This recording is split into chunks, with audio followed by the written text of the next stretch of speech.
आज सीखेंगे हम धातु का निष्कर्षण। क्या सीखेंगे? धातु का निष्कर्षण। देखो लिख देता हूं, धातु का निष्कर्षण।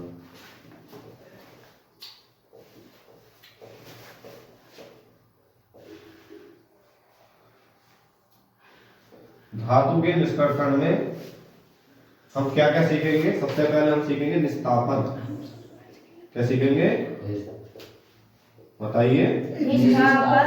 निस्तापन। ठीक है। दूसरे नंबर पर हम सीखेंगे भर्जन। और तीसरे नंबर पर हम सीखेंगे प्रगलन। क्या सीखेंगे? प्रगलन। पहले इन दोनों को सीखते हैं, निस्तापन और भर्जन को, फिर उसके बाद हम प्रगलन भी सीखेंगे। देखिए क्या होता है। आयक्स का सांद्रण पहले हुआ धातु के निष्कर्षण से, तो अब जो आयक्स प्राप्त हमें हुआ है वो सांद्रित आयक्स प्राप्त हो गया। कैसा आयक्स प्राप्त हुआ है? सांद्रित आयक्स। तो अब जो जिक्र होगा वो सांद्रित आयक्स का होगा। जब हम सांद्रण कर रहे थे तो उसमें पिसे हुए आयक्स का जिक्र हो रहा था, नहीं हो रहा था? तो अब हम सांद्रित आयक्स कहेंगे, जहां भी कहेंगे। अब सांद्रित आयक्स को वायु की अनुपस्थिति में गर्म करना है। निस्तापन में होती है वायु की अनुपस्थिति। इसकी वायु की अनुपस्थिति। निष्कर्षण जो क्रिया होती है उसमें वायु उपस्थित नहीं होती। ये बात याद रखना कि निस्तापन जो क्रिया होगी उसमें वायु की उपस्थिति नहीं होगी। तो वायु की अनुपस्थिति में हम किसी अयस्क को गर्म करते हैं, सांद्रित अयस्क को। अयस्क को हम गर्म करेंगे, निस्तापन। ठीक है। ये हमारा बॉक्साइड है, एल्यूमिनियम का अयस्क है। इसका क्या नाम है? बॉक्साइड। एल्यूमिनियम प्राप्त होता है बॉक्साइड से। क्या प्राप्त होता है? एल्यूमिनियम। हमने इसका क्या करा? निस्तापन। क्या करा? निस्तापन। तो निस्तापन करने से क्या होगा? देखो इसमें जल दिख रहे हैं, जल उड़ जाएगा। तो जल जो है इसका जो है उड़ जाएगा,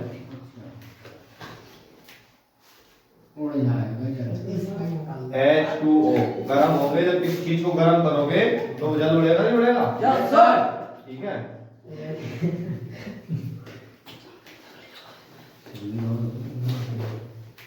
सुनो मेरी बात। अब इसकी परिभाषा क्या हुई? वो ये हुई, वायु की अनुपस्थिति में सांद्रित अयस्क को गर्म करने पर कितना गर्म करना? इतना गर्म करना कि पिघले ना। ठीक है। जब कोई चीज ना पिघले तो उसे कहते हैं गलनांक के नीचे गर्म करने पर। क्या कहते हैं? गलनांक के नीचे गर्म करने पर। हर चीज का गलनांक होता है, उस तापमान पे पहुंचकर कोई भी चीज पिघल जाती है। तो ये पिघले ना तो कितना गर्म करेंगे? गलनांक से नीचे। बॉक्साइड है ये, बॉक्साइड के गलनांक से नीचे। ठीक। सांद्रित अयस्क को वायु की अनुपस्थिति में गलनांक के नीचे गर्म करने पर उसमें उपस्थित वाष्पशील पदार्थ, वाष्पशील क्या है? वाष्पशील पदार्थ जो है निकल जाते हैं। इस क्रिया को हम निस्तापन कहते हैं। देखो उसमें बॉक्साइड में H2O वाष्पशील पदार्थ था, गर्म करने पर क्या हुआ? ये जो है निकल गया और हमारा जो है एल्यूमिना बच गया। ठीक है ना? समझ में? नीचे गर्म करने पर। हाँ, मेरे साथ मेरे साथ बोलो दोबारा। वायु की अनुपस्थिति में सांद्रित अयस्क को उसके गलनांक के नीचे गर्म करने पर उसमें उपस्थित वाष्पशील पदार्थ निकल जाते हैं। इस क्रिया को हम क्या कहते हैं? निस्तापन। ठीक है भैया, ये निस्तापन हो गया। अब बताइए इसमें कुछ चीज ना समझ में आई? ठीक। आगे देखिए भर्जन। निस्तापन के बाद भर्जन। देखो इसमें वायु की अनुपस्थिति थी, भर्जन में जो है वायु की उपस्थिति को क्या होगी? वायु की उपस्थिति। जहां वायु उपस्थित होगी वहां ऑक्सीजन होगी। Yes sir. वायु की उपस्थिति। ठीक है। अब होता क्या है? वायु की उपस्थिति में गर्म यहां भी करते हैं, जैसे यहाँ गर्म करा था गलनांक के नीचे, वैसे ही हमें हर जगह में गलनांक के नीचे गर्म करना है। लेकिन अंतर इतना है कि यहाँ पे वायु की उपस्थिति होगी, यहाँ पे वायु की अनुपस्थिति थी। ठीक है, तो जहाँ वायु की उपस्थिति होगी तो जिस चीज को हम गर्म करेंगे तो वो ऑक्सीजन से क्रिया करेगा, है ना। मुख्य तौर से दो अशुद्धियां होती है, एक सल्फर और एक आर्सेनिक। सल्फर को कहते हैं एएस और आर्सेनिक को कहते सल्फर को कहते हैं एस और आर्सेनिक को कहते हैं एएस। ठीक है, सल्फर को क्या कहते हैं एस और आर्सेनिक को एएस। ये सल्फर है, ये आर्सेनिक और ये आर्सेनिक।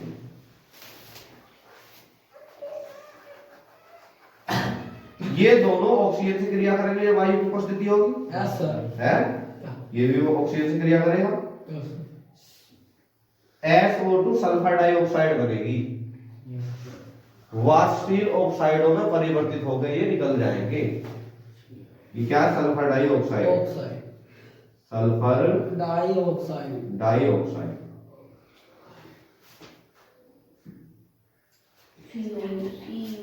ठीक है, ये हमारा AS2O, यहाँ पे हम 4 लगाएंगे, बैलेंसी के लिए यहाँ 2 लगाएंगे। ये होगा आर्सेनिक ऑक्साइड।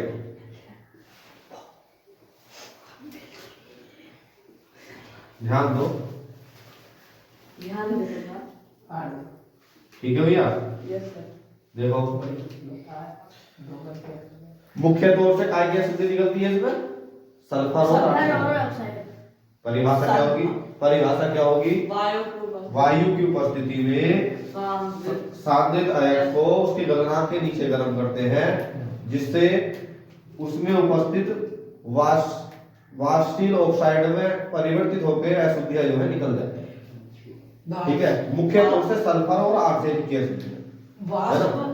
या हम ऐसा लिख सकते हैं कि सांद्रित अयस्क को वायु की उपस्थिति में गर्म करने पर सल्फर और आर्सेनिक की अशुद्धियां वाष्पशील ऑक्साइडों में परिवर्तित होकर निकल जाती है।